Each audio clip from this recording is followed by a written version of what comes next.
उत्तर प्रदेश की जनपद अलीगढ़ में जहां कल भारतीय जनता पार्टी के छर्रा विधानसभा सीट से भाजपा विधायक ठाकुर रविंद्र पाल सिंह के गुर्गों द्वारा गभाना सोमना NH 91 टोल प्लाजा पर टोल बैरियर तोड़ते हुए टोल कर्मियों के साथ कैबिन में घुसकर मारपीट का लाइव वीडियो सोशल मीडिया पर वायरल होने का मामला अभी शांत भी नहीं हुआ था कि अलीगढ़ में भारतीय जनता पार्टी के एक और भाजपा नेता और उसके बेटे की हैरान कर देने वाली करतूत का मामला सामने आया है, जहां एक सैलून संचालक ने कोतवाली सिविल लाइन पहुंचकर पुलिस को भाजपा नेता के खिलाफ लिखित तहरीर देते हुए दर्ज कराए गए मुकदमे में आरोप लगाया है कि भाजपा नेता का बेटा उसके सैलून पर फेशियल कराने के लिए पहुंचा था, जिसके बाद उसने सैलून पर पहुंचने पर अपने चेहरे का फेशियल कराया। आरोप है कि जब उसने भाजपा नेता के बेटे से चेहरे पर कराए गए फेशियल के पैसे मांगे तो भाजपा नेता ने उसको फोन पर फेशियल के पैसे देने से इनकार कर दिया। भद्दी भद्दी गालियां देते हुए गाली गलौज की गई। पुलिस सैलून संचालक की तहरीर के आधार पर भाजपा नेता और उसके बेटे के खिलाफ मामले की जांच पड़ताल कर तफ्तीश में जुट गई है। वहीं इस मामले पर कोतवाली civil line inspector Praveen Rana का कहना है कि सैलून संचालक शालिनी उपाध्याय की तहरीर के आधार पर मुकदमा दर्ज कर लिया गया है। मामले की जांच पड़ताल की जा रही है।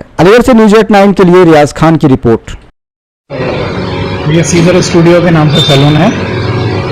यहाँ पे आज से एक हफ्ते पहले भाजपा नेता ठाकुर कुशलपाल सिंह के बेटे आए थे, जिन्होंने यहाँ पे अपनी सर्विस करवाई थी और उसके बाद उनको हमने जो बिल दिया था उस पर 30% डिस्काउंट करके दिया और वो अपना पेमेंट करके चले गए। उसके बाद अगले दिन ठाकुर कुशलपाल सिंह जी का फ़ोन आया कि तुमने मेरे बेटों से इतना पैसा कैसे छीन लिया, ये तो 200-400 रुपये का काम है, और उसके लिए वो हमको धमकाने लगे कि हमारे पैसे वापस करो। उन्होंने मेरे पार्टनर सौरभ उपाध्याय को बहुत गंदी गालियाँ दी और उनको डेली फ़ोन करके परेशान कर रहे थे।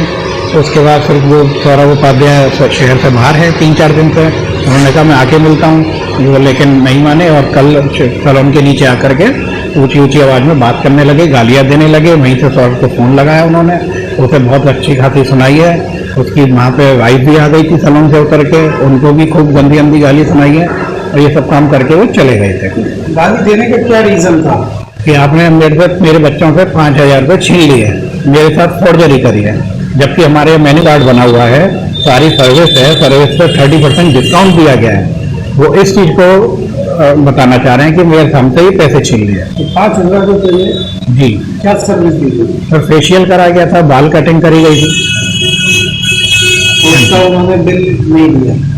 नहीं, अपने घर पे जाकर के बताया तो अगले दिन उनका फ़ोन आया हमारे पास कि आपने हमारे साथ फॉर्जरी करी हो, इतना मोटा पैसा छीन लिया, मेरे घर पे आके तो कोई 200-400 रुपये में ये काम कर जाता है। अब आपने उनके खिलाफ कोई रिपोर्ट वगैरह दर्ज कर? हाँ जी, हमने सिविल लाइन थाने में उनके खिलाफ रिपोर्ट दर्ज कराई थी, कल आपको तहरीर दी थी, जिसके लिए उन लोग CO साहब कार्रवाई कर रहे हैं। क्या उनका पार्टी में होना, सत्ता का दुरुपयोग करना, ये सब आप मानते हैं? वजह तो बिल्कुल सर, यही चीज़ है और क्या मानेंगे सर इस चीज़ के लिए?